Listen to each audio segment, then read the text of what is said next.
अस्सलाम वालेकुम। मैं हूं आपका होस्ट मोहम्मद आसिफ और आप देख रहे हैं मेरा यूट्यूब चैनल शाहीन एकेडमी। आज जो हमारा टॉपिक है वो है एक्सरसाइज 1.3 हम कर रहे थे, जिसके हमने 5 क्वेश्चन किए थे और आज हमारा 6 क्वेश्चन है। ठीक है, 6 क्वेश्चन देखते हैं। The sum of the ages of father and son is 72 years.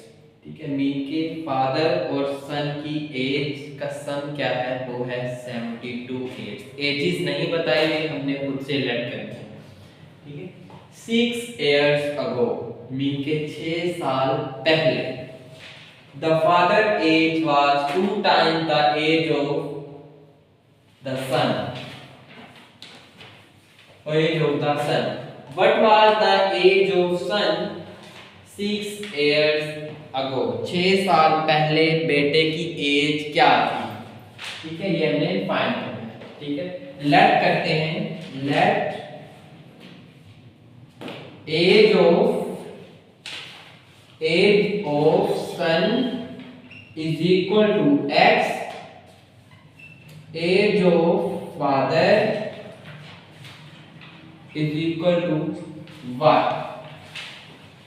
According to the question क्या होगा, अकॉर्डिंग टू द क्वेश्चन क्या होगा, x plus y is equal to 72। ये हमारी इक्वेशन 1 बन गई। उसने क्या कहा था कि फादर और बेटे की एज का सम क्या है, वो 72 है। ठीक है, उसके बाद क्या कह रहा है, 6 इयर्स अगो, 6 साल पहले। ठीक है, जो करंट एजेस का सम है वो है 72। हमने करंट एजेस लेट की हैं और अगर हम 6 साल पहले जाएंगे तो हमें क्या करना पड़ेगा कि जो करंट एजेस हैं उनमें से 6 को माइनस करना पड़ेगा, 6 को माइनस करना पड़ेगा। ठीक है, तो क्या करेंगे, बिफोर या 6 इयर्स अगो, 6 इयर्स अगो क्या करेंगे, x minus 6 is equal to age of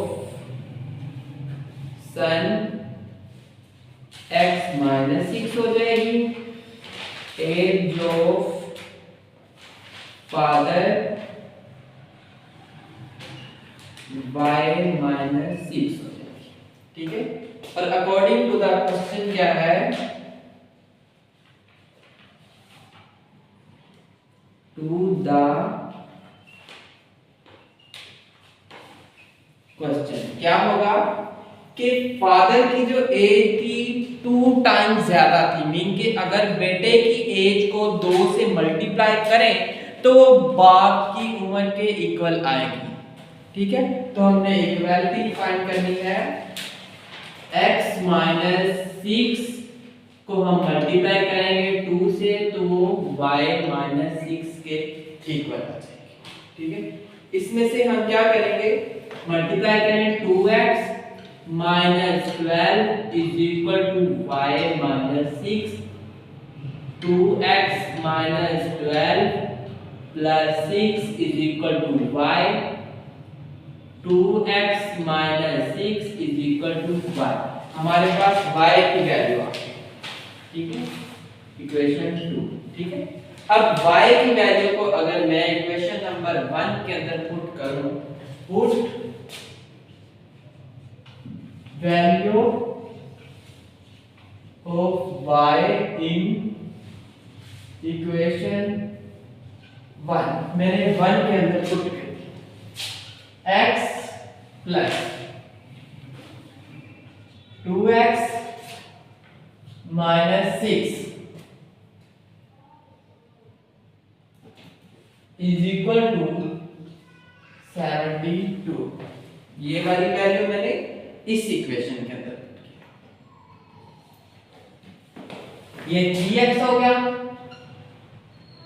is equal to 72 plus 6, 3x is equal to 72, 78 x is equal to 78/3, तो क्या आ गया 26। x is equal to 26। Current age of son कितनी आ गई? प्रेजेंट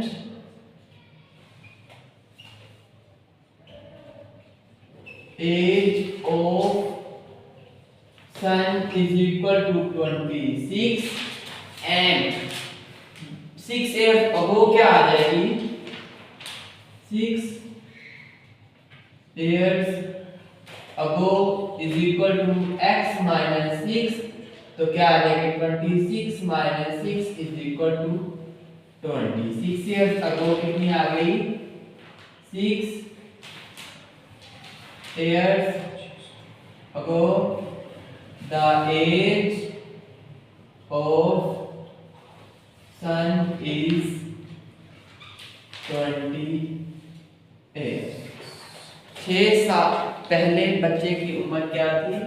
20 साल थी। तो बाप की कितनी होगी? बाप की 2 टाइम्स होगी, मीन के बाप की 40 होगी। ठीक है, नेक्स्ट करते हैं क्वेश्चन हमारा।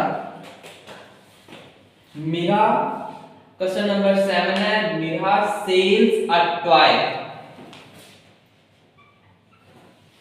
For ₹1520, what will be the selling price to get a 15% profit? प्यारे बच्चों, ये बुक में ही गलती है आपकी, यहाँ पे सेल प्राइस नहीं आएगा। यहाँ पे चीज उसने खरीदी है 1520 के अंदर और वो फिर सेल की है उसने, तो प्रॉफिट उसे हुआ है 15%। ठीक है, तो हमने जो है सेलिंग प्राइस फाइंड करनी थी कि कितने की उसने बेची है चीज। ठीक है, तो इसको आपने कॉस्ट प्राइस या फिर bought cost a toy for rupees. ठीक है, तो क्या हो जाएगा? मीन के हमारे पास सबसे पहले हमारे पास गिवन क्या है, सॉल्यूशन लिखेंगे। ठीक है, cost price is equal to ₹1520। उसके बाद हमारे पास प्रॉफिट हमारे पास 15%। ठीक है, उसके बाद हम प्रॉफिट अमाउंट फाइंड करेंगे। प्रॉफिट अमाउंट फाइंड करेंगे 15 डिवाइड बाय 100 मल्टीप्लाई बाय 1520। ये 0 इस 0 से कैंसिल। जब इनको सॉल्व करेंगे तो हमारे पास प्रॉफिट अमाउंट कितना आ जाएगा? अमाउंट 228 हमारे पास आ जाएगी, प्रॉफिट जो उसने गेट की। ठीक है, अब हमने उसमें क्या है कि सेलिंग प्राइस फाइंड करनी है। सेलिंग प्राइस क्या होगी? Selling price is equal to cost price plus profit. ये है हमारा फॉर्मूला सेलिंग प्राइस फाइंड करने का। Selling price is equal to cost price क्या थी? 1520 प्लस 228। इनको सम करेंगे तो हमारे पास आ जाएगा 1748। सेलिंग प्राइस कितनी आ गई? 1748 हमारा आंसर आ गया आरएस में।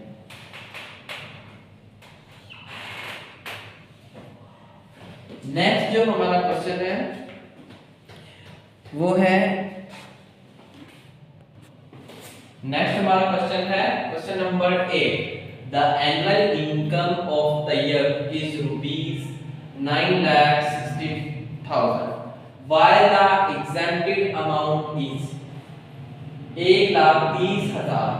How much tax would we have to pay at the rate of 0.75%? Total income कितनी है? 9,60,000। एग्जाम्पशन कितने पे लगी हुई है? 1,30,000 पे क्या है? एग्जाम्पशन लगी हुई है, इस पे कोई टैक्स नहीं है। ठीक है, इस इतनी अमाउंट पे छूट है। ठीक है, और रिमेनिंग अमाउंट कितनी रह गई? जब हम 9,60,000 में से निकालेंगे 1,30,000 तो हमारी जो रिमेनिंग अमाउंट है वो 1,30,000 रिमेनिंग रह जाएगी। ठीक है, तो टैक्स रेट कितना है? 0.75%। टैक्स अमाउंट 75 पॉइंट खत्म किया तो 100 आ गया, परसेंटेज मल्टीप्लाई बाय 8,30,000। ठीक है, 75 100 की 2 जीरो और ये परसेंटेज का भी 100 आएगा। मान लो 100 आएगा तो मैंने 100 को 100 से मल्टीप्लाई किया तो ये 10,000 आ गया, मल्टीप्लाई बाय 8,30,000। ठीक है, ये 4 जीरो इन 4 जीरो से कैंसिल तो 75 मल्टीप्लाई बाय 83 को जब मल्टीप्लाई किया तो 6,225 एनुअल टैक्स लगा। इतनी प्राइस पे 8,30,000 पे इतना टैक्स लगेगा। ठीक है, क्वेश्चन नंबर 9 है हमारा और लास्ट क्वेश्चन है इस एक्सरसाइज का। Find the compound markup on 3,75,000 for 1 year at the rate of 14% compounded annually। 14% इस अमाउंट पे 14% कंपाउंडेड एनुअली टैक्स के लिहाज से हमने फाइंड करना है कि कितना टैक्स लगेगा इतनी अमाउंट पे 14% हो तो। ठीक है, हमारे पास टोटल अमाउंट कितनी है? 3,75,000 टोटल अमाउंट। रेट हमारा कितना परसेंटेज लगा है? एनुअली 14% लगा है। तो हम क्या करेंगे? 14 का परसेंटेज खत्म करेंगे, 14 बाय 100 आ जाएगा, मल्टीप्लाई बाय टोटल अमाउंट या प्रिंसिपल अमाउंट से करेंगे तो ये 2 जीरो इन 2 जीरो से कैंसिल, 14 मल्टीप्लाई बाय 3,750 रुपीस के साथ मल्टीप्लाई होगा तो ये हमारा टोटल अमाउंट कितनी आ जाएगी जिस पे टैक्स लगेगा। ठीक है, 14% टैक्स कितनी अमाउंट पे लगा? 52,500 हमारा आंसर आ गया। इतना टैक्स लगेगा इतनी अमाउंट पे। ठीक है, इसी के साथ जो हमारी एक्सरसाइज 1.3 कंप्लीट होती है। यहाँ तक हमने क्या किया है? हमने एक्सरसाइज 1.1 कंप्लीट की है, एक्सरसाइज 1.2 कंप्लीट कर चुके हैं और एक्सरसाइज 1.3 भी हमारी कंप्लीट हो चुकी है। अब हमारी चैप्टर नंबर 1 जो है उसकी जस्ट रिव्यू एक्सरसाइज रह गई है जिसके अंदर हम एमसीक्यूज करेंगे, शॉर्ट क्वेश्चन करेंगे और जो उसके रिमेनिंग क्वेश्चन है लॉन्ग क्वेश्चन वो करेंगे। एक लेक्चर के अंदर वो सारा कवर करेंगे और नेक्स्ट जो होगा हम चैप्टर नंबर 2 स्टार्ट करेंगे। तो इसी के साथ दीजिए मुझे इजाजत। आपका होस्ट मोहम्मद आसिफ। अल्लाह हाफिज। Please subscribe and like my channel. खुदा हाफिज।